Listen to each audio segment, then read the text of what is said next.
아까 불렀던 그 찬송가는 제가 생각해보니까 어렸을 때 북치면서 교회에서 부흥회 때 많이 불렀던 그런 찬송가 중에 하나이더라고요. 부르다 보니까 자연스럽게 박수를 이렇게 치게 되지 않습니까? 그렇죠. 예, 이게 우리의 그 죄에 대하여서 또한 우리의 은혜에 대하여서 또 말씀하는 그러한 것인데요.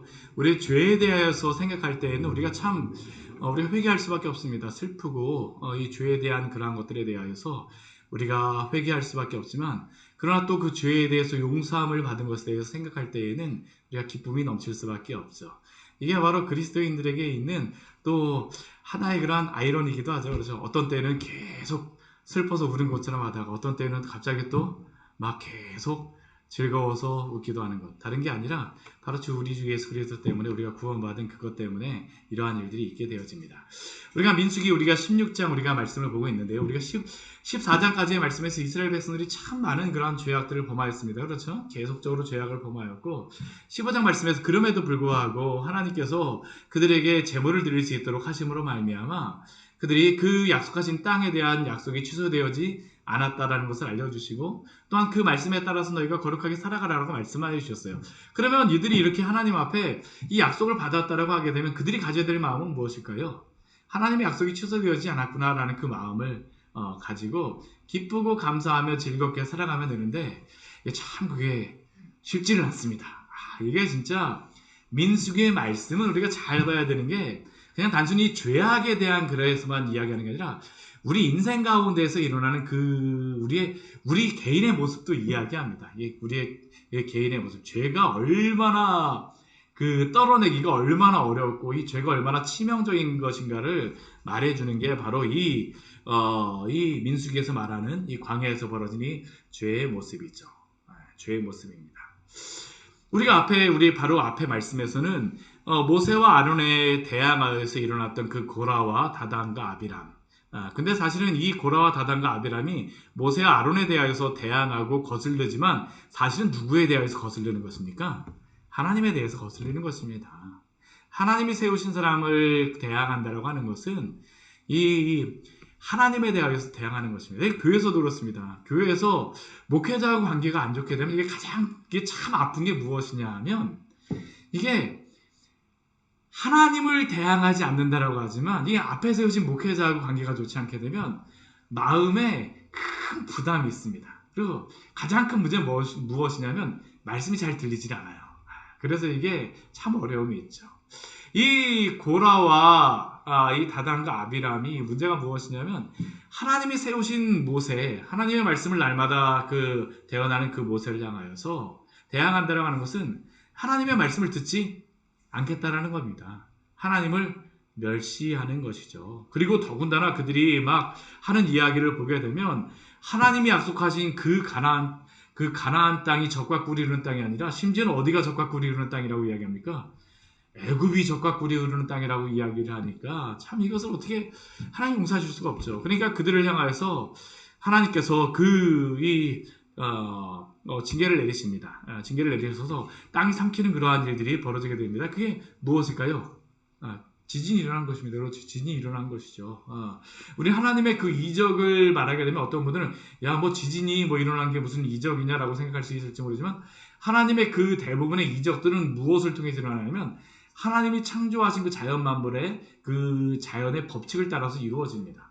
근데 이게 지진이 하나님의 그 기적이나 이적일 수밖에 없는 이유가 무엇일까요? 바로 그때, 그 순간, 바로 그들이 있는 그 곳에 발생했다는 것입니다. 하나님이 그들에게 그 장소에 그 지진을 일으키심으로 하면 하나님을 멸시하였다는 것을, 그들이 하나님의 편에 서지 않았다는 것을 그들에게 분명히 보여주셨습니다. 그리고 그 가운데에서 이 고라에게 이르간 심판이 임할 것을 하나님이 말씀하시면서 경고를 하셨어요. 고라에게서 돌아서서 이제 돌이키라라고 이야기하십니다. 그렇죠? 그곳에서 떠나라라고 말씀하셨을 때 누가 떠나고 누가 떠나지 않았겠습니까? 모세의 말을 믿었던 사람은 떠났을 터이지만 믿지 않았던 자는 어떡할까요? 그 자리에 굳건하게 있었을 것입니다. 뭐 그런 일을 하겠어. 설마. 우리가 하나님의 말씀을 그때그때 말씀하실 때마다 우리가 들어야 합니다. 오늘 아침에 우리가 보았던 이 고라의 말씀은 우리에게 주신 그 말씀이 바로 지금 이 순간 우리에게 주신다는 것을 우리는 반드시 기억해야 합니다. 이것을 믿지 않았던 사람들은 멸망을 당하는 것이죠. 그렇다면 그 이후에 어떠한 일이 벌어질까요? 오늘 말씀을 보게 되면 그 이후에 벌어지는 그러한 것들에 대하여서 말씀하고 계십니다. 그들이 이미 다 징계를 받았죠. 고라와 그에게 속하였던 자들은 땅에 이렇게 삼킴을 당하였었고, 또 290개의 그러한 향도를 가지고 있던 사람들은 어떻게 됐습니까? 거기로부터 불이 나와서 그들을 다 삼켜버렸습니다. 다 태워버렸죠.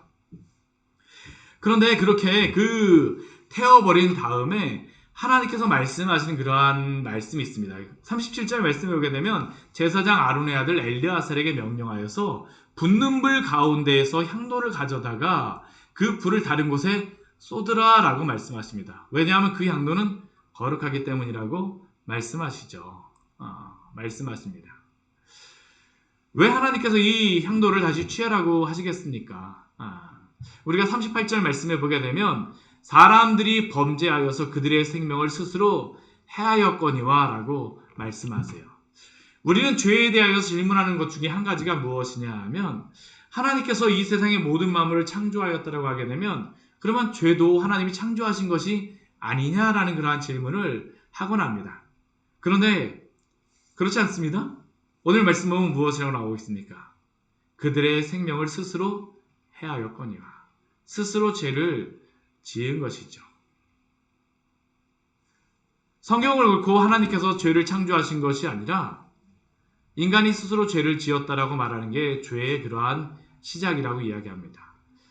이 죄라고 하는 것은 어떠한 그래서 실체가 있기보다는 우리가 이 말씀을 생각해 보게 되면 하나님을 대적하고 하나님을 멀리하는 것이 무엇일까요? 죄입니다. 죄는 어떤 실체적인 그러한 것이라기보다는 하나님으로부터 떠나는 것, 하나님을 멀리하는 것이 바로 죄입니다.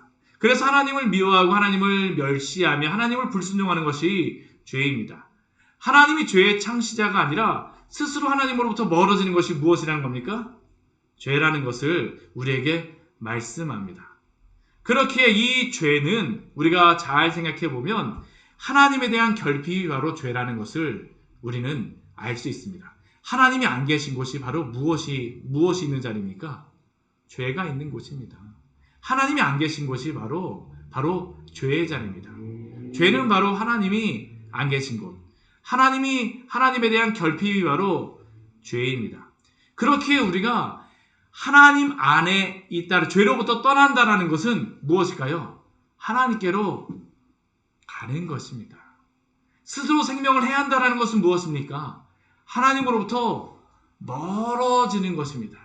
그렇게 사랑하는 성도 여러분, 하나님으로부터 멀어지는 길에 서지 마시고 하나님께 가까운 길로 가시기를 축원합니다. 이게 굉장히 중요한 것입니다. 하나님으로부터 방향이 반대가 되면 안 됩니다. 방향이 반대가 되면 하나님으로부터 조금 더 죄를 지은 것 같아도 방향이 하나님 쪽이면 어떻게 될까요? 결국에는요. 하나님 쪽으로 오게 돼요.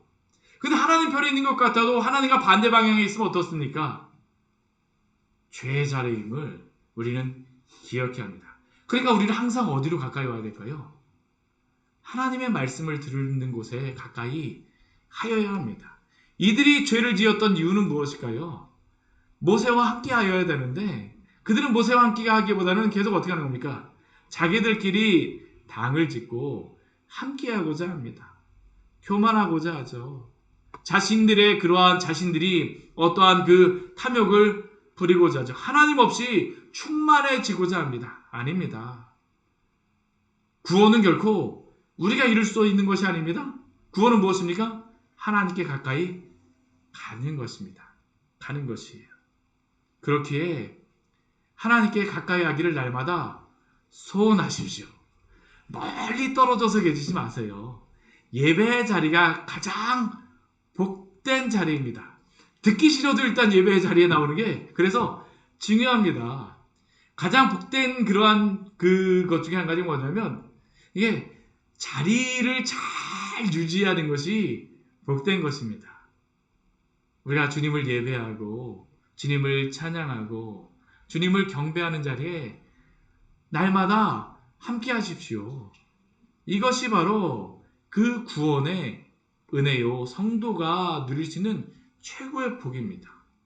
근데 우리가 이 말씀을 볼 때에, 우리가 이 36절에서부터 40절까지 이 뒤에 말씀을 보게 되면 이 죄가 얼마나 참혹한지를 하나님께서는 여기에서 우리에게 보여주십니다.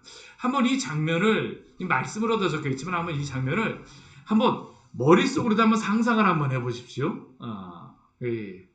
제가 설교하는 특징 중에 하나가 뭐냐면 저는 이 말씀을 보게 되면 그림으로도 머릿속으로도 많이 상상을 합니다. 그래갖고 이 말씀을 한번 직접 한번 그림으로도 한번 만화책으로도 우리가 보는 것처럼 아니면 영화로도 보는 것처럼 한번 이 장면을 한번 잘 한번 생각해 보십시오. 이 장면이 굉장히 낭만적인 장면이니까 우리 16장 우리 36절 이후서부터 말씀 보게 되면 이 장면이 굉장히 낭만적이고 아름다운 장면입니까? 아닙니다. 이 자리를 잘 생각해 보게 되면 가장 처참하고 가장 두려운 자리가 바로 이 자리입니다. 오늘 보게 되면 제사장 아론의 아들 엘레아살에게 명령하여서 붙는 불 가운데에서 향로를 가져다가 그 불을 쏟으라라고 이야기하는데 이 붙는 불이 지금 누구에게 붙어 있겠습니까? 하나님을 대적하겠던 그 사람들에게 지금 붙어 있는 것입니다. 한번 잘 생각해 보십시오. 이들이 지금 어떻게 하고 있을까요? 어떤 자는 죽어서도 이 향로를 끝까지 붙잡고 있는 자들도 있을 것입니다. 지글지글하는 그러한 소리가 나는 그러한 소리가 들릴 수도 있습니다. 어떠한 자는 완전히 불에 타가고 까맣게 재가 되어 있는 그러한 모습도 있겠죠. 처참한 그러한 모습일 수 있겠죠. 또 어떠한 상황에서는 이 향로만 그냥 떨그러니 그냥 떨어져 있는 그러한 상황일 수도 있습니다. 그런데 이러한 상황 속에서 하나님께서 뭐라고 말씀하십니까? 이 드렸던 이 노탕료를 가져다가 제단을 싸서 표를 만들라라고 하세요. 그리고 이것을 기념불이 되게 하라고 말씀하십니다. 왜 그럴까요? 이 처참한 환경과 이 처참한 죄의 결과를 기억하게 하시기 위함입니다. 죄가 얼마나 처참하고 죄가 얼마나 무서운 것인가를 하나님께서는 이스라엘 백성에게 알게 하기를 원하십니다. 이게 무슨 기념물이 된다라고 이것을 보고 싶겠습니까? 이것이 무엇이 된다라고 이것을 표로 삼고 싶겠습니까? 그걸 하나님께서 어떻게 하세요? 죄가 얼마나 처참한 것이며 그 결과가 어떠한지를 얼마나 무서운지를 이들에게 분명히 보여주시는 것입니다. 이것을 제단을 쌓으라고 하지만 우리 그 출애굽기 말씀을 보면서 이 제단이 어디에 있습니까? 성막을 이렇게 천으로 이렇게 담을 두르고 그 다음 들어가서 바로 보이는 것이 무엇입니까? 제단입니다. 하나님께서는 이 제단을 쌓으라고 하셨지 이 성소 안에 지성소나 성소 안에 있는 그 어떠한 그 성물을 쌓으라고 하지 않으세요. 보이는 곳, 재물을 가져가게 되면 항상 그들은 무엇을 보게 될까요? 제단에 놋을 보게 되었습니다. 그들이 이 놋을 보면서 무엇을 하겠습니까? 처참하게 죽어갔던, 죄를 짓고 죽어갔던, 스스로 자신들이 죄를 지음으로 하나님께 심판받았던 이들의 범죄함을 기억할 수밖에 없습니다.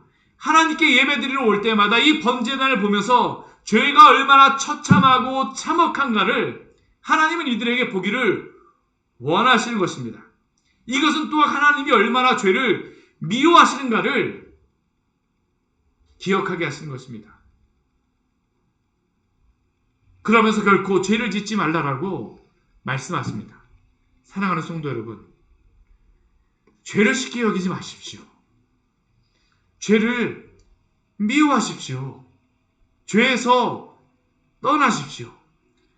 하나님께서는 오늘 이스라엘 백성에게 이 죄를 감추는 것이 아니라 오히려 밝히 드러나 보이심으로 이들에게 기억하도록 하셨습니다. 한 번 죄를 범하는 것은 연약하여서 범죄할 수 있지만 반복하여서 우리가 그러한 죄악에 빠지는 것은 하나님 결코 우리에게 기뻐하지 아니하신다라는 것을 기억하시기를 축원합니다. 오늘 이것을 표로서 만드시는 이유가 바로 이것이죠. 또한 이렇게 말씀하시는 중요한 이유가 무엇이겠습니까? 또 이 뒤에 말씀에 오게 되면 그들의 죄악이 무엇인 것에 대해서 계속적으로 기억하게 하시는 것입니다. 기억하게 하세요. 아론의 자손이 아닌 다른 사람은 여호와 앞에 분향하러 가까이 오게 하지 모지 못하게 함이며 또 고라와 그의 무리와 같이 되지 않게 하기 위함이라. 교만하지 않도록 하기 위함입니다. 교만은 멸망의 선봉, 멸망의 선봉이요 패망의 앞잡이라고 말씀하셨는데 정말로 그렇습니다. 교만이라고 하는 것이 얼마나 두렵습니까? 이 고라와 다단과 아비람은 교만할 수 있는 사람들이었습니다. 충분히. 근데 어디까지 그들이 자리를 탐내는 것입니까? 모세의 자리까지 탐내는 것이죠. 그런데 이러한 교만의 죄가 사실 어디에서 드러났던 것입니까? 아담과 하하가 범하였던 그 죄가 바로 이 교만의 죄임을 기억하십시오. 이렇게 하나님께서 이 번제단을 이 노수로 싸게 하셔서 기억하게 하셨음에도 불구하고 성경에 보게 되면 향단을 가지고 죄를 범하였던 그 사람이 또 있습니다. 누가 있을까요? 혹시 기억나십니까? 우리 역대하의 말씀에서 보았었는데 우리 열왕기 우리 상하의 말씀 올해 이제 그게 보게 되어질 텐데 우시아라고 하는 왕이 바로 그러한 죄를 지었습니다. 우리 말씀 같이 한번 찾아볼까요? 우리 역대하 우리 26장 우리 말씀 보도록 하겠습니다.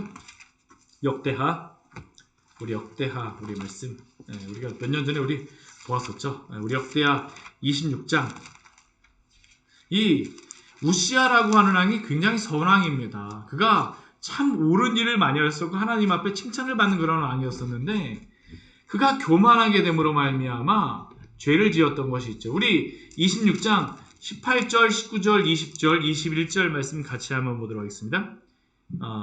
역대하 26장 18절에서부터 26절까지 21절까지 말씀입니다. 같이 읽습니다.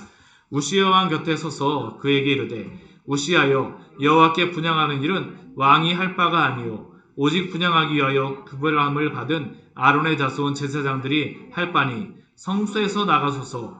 왕이 범죄하였으니 하나님 여호와께서 영광을 얻지 못하리이다. 우시아가 손으로 향로를 잡고 분향하러 가다가 화를 내니 그가 제사장에게 화를 낼 때 여호와의 전안 향단 곁 제사장들 앞에서 그의 이마에 나병이 생긴지라. 대제사장 아사랴와 모든 제사장이 왕의 이마에 나병이 생겼음을 보고 성전에서 급히 쫓아내고 여호와께서 치심으로 왕도 속히 나가니라. 우시아 왕이 죽는 날까지 나병 환자가 되었고 나병 환자가 되매 여호와의 전에서 끊어져 별궁에 살았으므로 그의 아들 요담이 왕궁을 관리하며 백성을 다스렸더라. 아멘. 참 얼마나 어리석습니까? 그렇죠. 이 우시아라고 하는 왕이 그렇게 선왕이었고 하나님을 경외하는 왕이었음에도 불구하고 그가 교만하게 되어지니까 하나님의 말씀을 잊어버리게 되어지는 겁니다. 그래서 교만은 무엇입니까? 정말 패망의 선봉입니다. 멸망의 앞잡이가 되어집니다. 우리가 교만하지 않아야 됩니다. 또 하나님께서 세우신 이 사람들에 대해서 우리가 대적하지 않아야 돼요. 이게 굉장히 지혜입니다. 제가 목사라서 이 앞에 사는 것이 아니라 정말 목회자에 대하여서 우리가 잘 대접을 해야 됩니다. 왜 그럴까요? 하나님의 말씀의 통로가 되어지기 때문입니다. 이게 우리가 이 목회자를 하나님이 세우신 그러한 분들을 대적하게 되면 굉장히 우리의 마음에 은혜가 되어지질 않아요. 저도 그래서 목사님들 만날 때에는 굉장히 조심스럽습니다. 왜냐하면 그 한 분 한 분들 각 교회에서 하나님의 그러한 역할들을 담당하시는 분들이기 때문이죠. 우리가 그래서 하나님이 세우신 그러한 질서에 대하여서 우리가 인정할 건 인정하시는 우리 귀한 성도들 되시기를 축원합니다. 이게 바로 복받는 방법입니다. 복받는 방법이죠. 그리고 이렇게 하나님께서 모세를 통하여서 이렇게 분명히 경고를 주시고 교만하지 않도록 모세에게 대항하지 않도록 말씀하셨는데 참 안타까운 것은 41절 말씀에 보게 되면 정말 어처구니 없는 사건이 일어납니다. 그게 무엇일까요? 이튿날 바로 다음 날이 되었습니다. 노수로 다 진짜 막 싸면서 막 겨우 막 만들어내는 걸 막 보고 막 땡땡땡땡 하는 그런 소리를 막 들었을 텐데 어떻게 됐을까요? 이튿날 이스라엘 자손의 온 회중이 모세와 아론을 원망하기 시작합니다. 왜 원망할까요? 너희가 여호와의 백성을 죽였도다라고 하면서 지금 원망합니다. 원망합니다. 우리가 그런데 앞에서 우리 분명히 보게 되면 고라와 다단과 아비람이 죽은 것은 모세와 아론 때문입니까? 아닙니다. 스스로 범죄하여서 그들이 그 징계를 받았음을 성경에서는 분명히 말씀하여 주심에도 불구하고 그들은 하루도 지나지 않아서 그 이튿날 다시 모세와 아론을 원망하며 본질적으로는 누구를 대적하는 것입니까? 다시 하나님을 대적하고 있습니다. 하룻밤 지나면서 생각해 보니까 이들은 죽은 고라와 다단과 아비람이 불쌍하다고 여겨지는 것이죠. 한편에서는 오히려 이 모세와 이 아론을 생각해 볼 때 어떤 마음이 들었을까요? 정말 교만하다라고 아마 그들이 생각했을 것입니다. 그렇지 않을까요? 자신들을 착취하고 있다라고까지 생각할 수도 있습니다. 그리고 그들이 죽은 것은 모세와 아론 때문이다라고 그들은 생각한 것입니다. 그런데 코라는 왜 땅에 상팀을 당했습니까? 스스로 범죄하여 죽었기 때문이라고 분명히 우리에게 말씀하고 있습니다. 우리는 여기서 죄가 얼마나 무서운가를 우리는 볼 수 있습니다. 우리가 한 가지 죄에서 이겼다라고 해서 한 번 죄에서 이겼다라고 해서 죄가 우리를 그 다음부터는 너가 죄를 이겼으니까 내가 너를 피해갈게 하면서 막 피해갈까요? 우리를요? 아닙니다. 아니에요. 또 다른 부분에서 죄는 우리를 넘어뜨리고자 합니다. 조금만 얼굴을 바꿔서 옵니다. 조금 얼굴을 바꿔서 거의 동일한 죄를 가지고 오는 것을 보십시오. 한 번 죄에서 그래서 이겼다라고 우리는 자만하면 안 됩니다. 사탄은 반드시 우리가 연약한 그 부분을 또다시 틈을 보아서 엿보고 하면서 들어오고 합니다. 바로 이스라엘 백성들이 이러한 가운데 또다시 죄에 빠져버렸습니다. 그리고 이들은 모세와 아론을 원망하려고 막 하죠. 그리고 심지어는 어떻게 합니까? 모세 아론을 치려고 할 때 이번에도 어떠십니까? 하나님이 영광 중에 나타나시죠. 영광 중에 나타나십니다. 그리고 하나님이 모세 아론에게 말씀하십니다. 내가 순식간에 그들을 멀리하러 하노라. 이 회중에서 떠나라. 여러분들 같으면 만약 이러한 일을 어제도 돌에 맞을 뻔했는데 오늘도 또다시 돌을 들어가서 던지려고 한다면 우리가 만약 이러한 일을 당하셨으면 어떻게 하시겠습니까? 하나님이 이 사람을 멸하시겠다면 하나님 잘 생각하셨습니다. 이런 마음이 혹시 드시지 않습니까? 그런데 오늘 말씀을 한번 보십시오. 그 두 사람이 엎드리니라. 죄에 대한 시험은 사실 우리의 가장 가까운 사람을 통하여서 우리에게 오곤 합니다. 우리가 믿었던 사람, 때로는 가족, 가장 신뢰했던 사람이 어떤가요? 가장 우리를 속아 넘깁니다.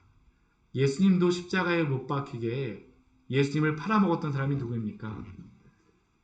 가룟 유다입니다. 가룟 유다. 예수님을 저주까지 하면서 부인했던 사람이 누구입니까? 그렇게 확신 있게 대답하였던 베드로입니다. 오히려 우리의 가까운 사람들이 우리를 대적하고 우리를 힘들게 할 수 있습니다. 우리가 믿음으로 그들을 잘 섬기려고 함에도 불구하고 그럴 수 있습니다.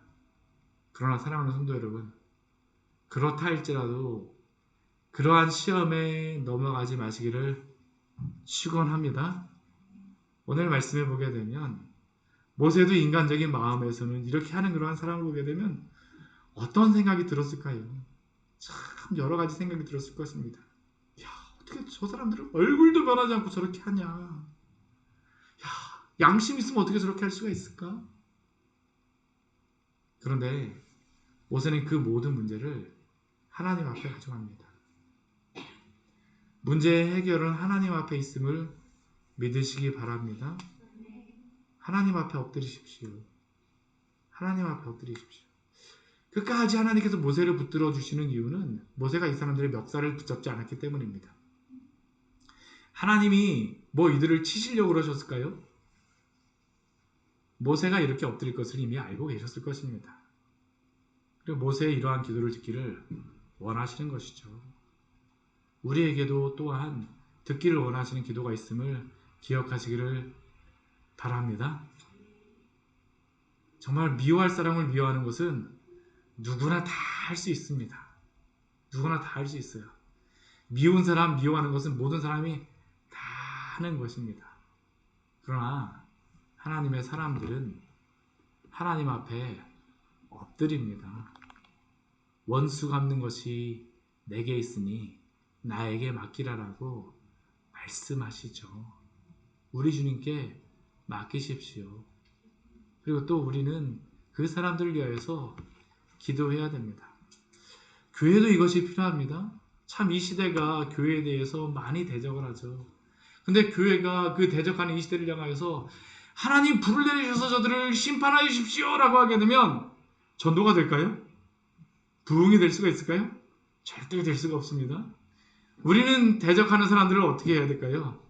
주님, 저들에게 하나님의 영광을 보여 주시옵소서. 이게 우리의 기도의 제목이 될 줄 믿습니다. 사람들이 변하는 것은 하나님의 영광을 볼 때에 변하게 되어집니다. 예수 그리스도의 그 십자가의 영광을 보게 되어질 때에, 하나님의 그 사랑을 보게 되어질 때에, 그 복음에 감격하게 될 때 변할 수밖에 없는 것이죠. 변할 수밖에 없습니다.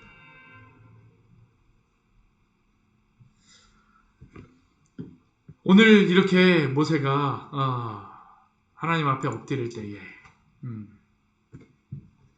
이 모세에게 모세를 아마 하나님께서 모세에게 말씀하신 것이죠. 모세가 아론에게 명령하는 것이 있습니다. 그게 무엇입니까? 우리 46절 말씀에 오게 되면 향로를 가져다가 그 제단의 불을 그것에 담고 그 위에 향을 피워서 급히 회중에게 가서 그들을 위하여 속죄하라라고 모세는 아론에게 명령합니다. 속죄하라. 하나님의 제단의 불을 가져다가 향을 피워서 그들을 위하여 속죄하라. 왜 그럴까요? 여호와의 진노하심으로 하나님의 징계가 시작되었기 때문이죠. 무엇이 시작되었습니까? 연병이 시작되었습니다. 연병. 우리도 불과 얼마 전에 연병을 우리가 경험하였었죠. 전 세계적인 연병, 전염병인 코로나가 임하지 않았습니까?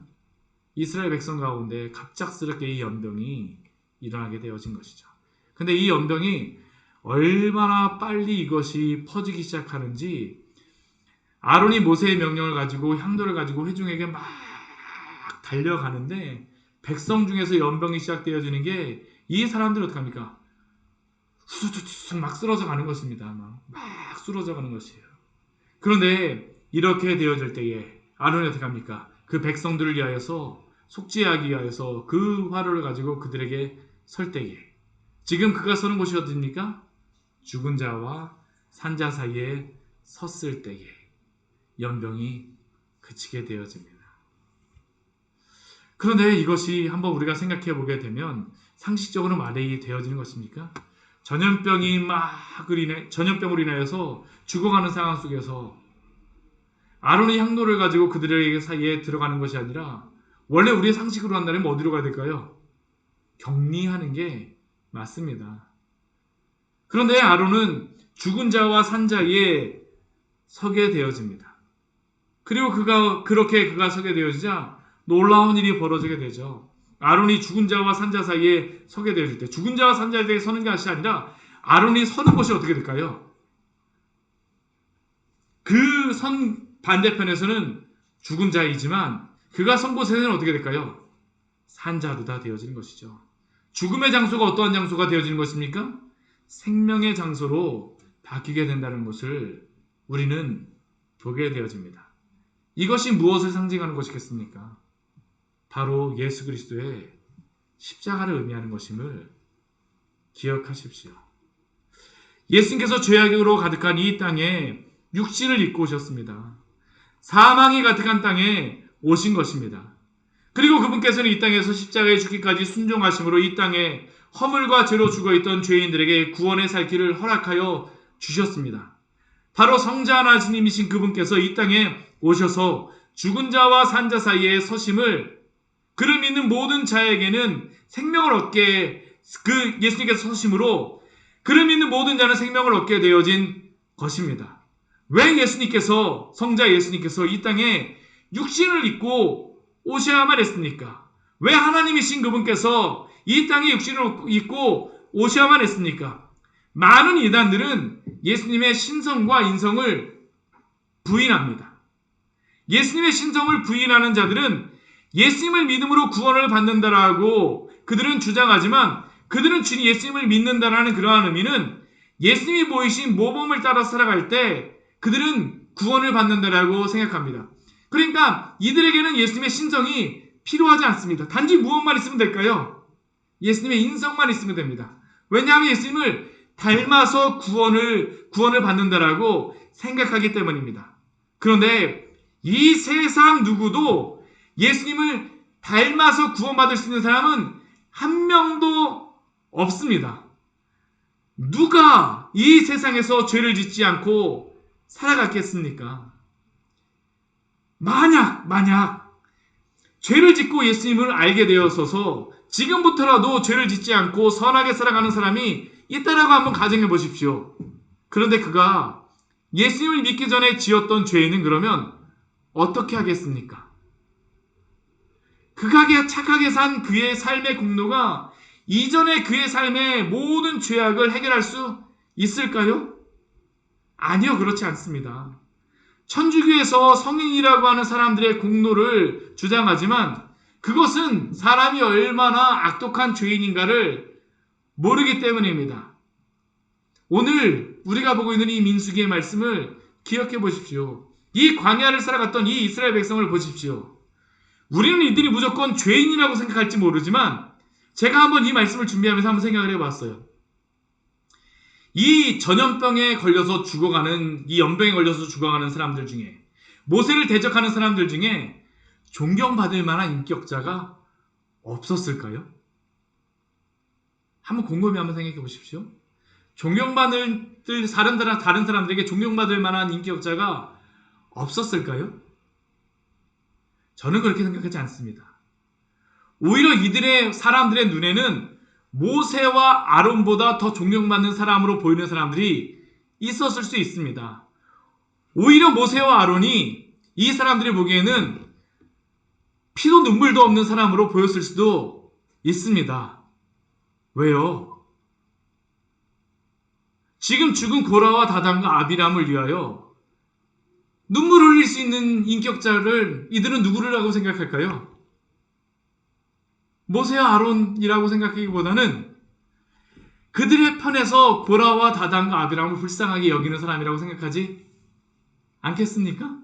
한번 곰곰이 한번 이 말씀을 잘 한번 생각해 보십시오. 사람이 보기에는 모세와 아론과 같이 하나님의 말씀에 따라서 이렇게 막 순전하게 살아간다라고 하는 그러한 사람들보다는 사람 냄새 풀풀 나는 이러한 사람들이 모세와 아론보다 훨씬 존경받을 수 있습니다. 그런데 기억하십시오.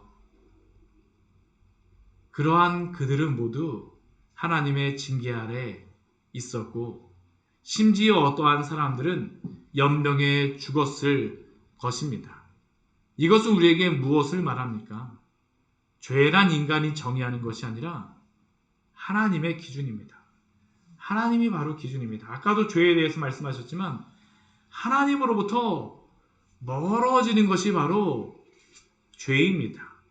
인간적으로 죄가 없다라고 하는 것이, 사람들이 죄가 없다라고 하는 것이 죄가 없고 선한 것이 아니라 죄는 하나님으로부터 멀어지는 것이며 하나님을 대적하는 것입니다.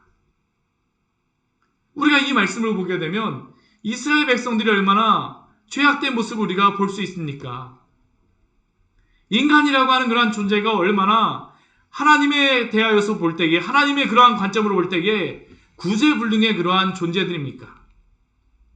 내가 예수님을 닮아서 구원을 받겠다 하는 그러한 주장은 인간의 극도의 그러한 교만임을 우리는 기억해야 합니다.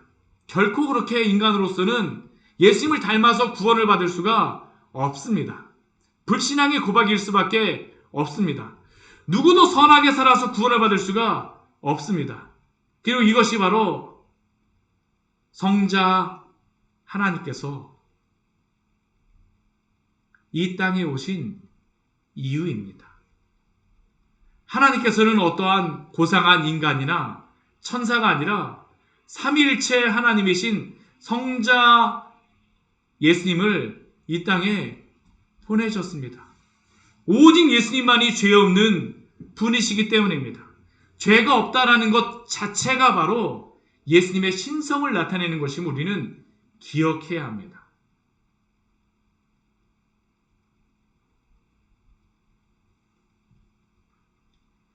그리고 예수님이 하나님이시만 하는 본질적인 이유는 모든 죄인의 죄를 담당하시기 위하여서죠. 그의 죄의 인간의 죄의 값을 치르셔야 하는데 인간으로서는 죄의 값을 담당하는 게 한계가 있을 수밖에 없습니다. 한 사람의 죄를 담당할 수 있을지 모르지만 그러나 이 세상 모든 사람의 그러한 그를 예수님을 믿는 모든 사람의 죄를 어떠한 고상한 사람이 그 죄를 담당하겠습니까? 그뿐만 아니라 역사의 시작서부터 마지막까지 주 예수 그리스도를 믿는 모든 사람들의 죄를 담당하고 그 죄의 값을 속량한다라고 하는 것이 인간으로서는 될 수가 없습니다. 오직 성자 예수님만이 가능하신 줄 믿습니다. 이것이 바로 예수님이 신성을 가지고 이 땅에 오신 이유입니다. 예수님이 죽은 자와 선자의 사이에 서신 이유이죠. 그러나 예수님께서는 또한 반드시 인성을 가지고 육신을 가지고 이 땅에 오셔야만 했습니다. 왜 그렇습니까? 죄의 싹은 사망이요라고 말씀하시는데 죄에 대한 값을 치르기 위해서는 반드시 죽음으로써 그 값을 치루어야 하기 때문입니다. 하나님이신 그분이 모든 죄의 값을 치르실 수 있는 그 가치는 있으실지 모르지만 죽으실 수 없기 때문에 예수님께서는 또 어떻습니까? 이 땅에 인성을 가지고 육신을 가지고 이 땅에 오셨습니다.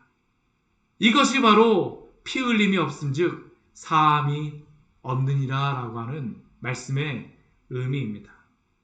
그러나 많은 이 땅의 죄인들은 사람들은 예수님이 피를 흘리지 않아도 내가 거룩하게 살아서 내가 하나님의 말씀을 지켜서 거룩하게 될 수 있다라고 생각합니다. 그러나 그가 이미 지었던 그 모든 죄의 값은 어떻게 해결할 수 있습니까? 아무리 거룩하게 산다라고 할지라도 이미 지은 죄에 대해서 어떻게 죄의 값을 치를 수 있습니까? 그 죄의 값으로 우리는 그러한 죄인은 반드시 죽어야 합니다. 많은 이단들이 예수님의 신성과 인성을 인정하지 않지만 그러나 죽은 자와 산 자의 사이에 서 계신 예수 그리스도만이 우리의 죄의 값을 담당할 수 있음을 기억하십시오. 우리는 우리의 구원에 대하여서 우리의 자존심을 내세우면 안 됩니다. 우리는 죄에 그러한 문제가 있을 때 항상 누구 앞에 나와야 될까요? 주 예수 그리스도 앞에 나오시기를 축원합니다. 우리의 자존심을 가지고 그 앞에 있으면 안 돼요. 주 앞에 나와야 됩니다. 우리가 죄를 짓게 되면 어떻습니까? 주 앞에 나오기가 싫어요. 숨습니다. 그러나 그때가 어떤 때입니까?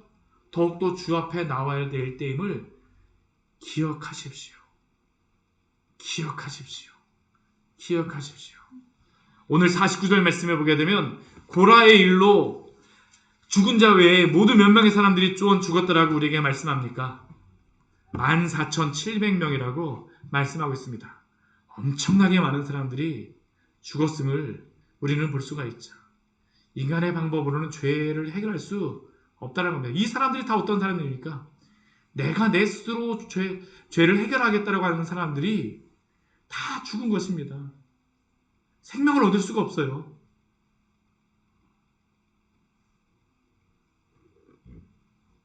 (16장) 말씀을 마무리하면서 마지막 한 가지 장부드리고 싶은 그런 말씀은 반드시 죄와 싸우며 죄를 죽이는 것에 힘쓰시기를 축원합니다. 우리는 민수기의 말씀과 하나님의 징계의 말씀을 보면서 하나님이 너무하는 것이 아닌가라고 생각하는 사람들도 있습니다. 이 말씀 보게 되면 하나님이 어떻게 이렇게 14,700명씩이나 어떻게 구약의 사람들을 이렇게 징계하실 수가 있는가?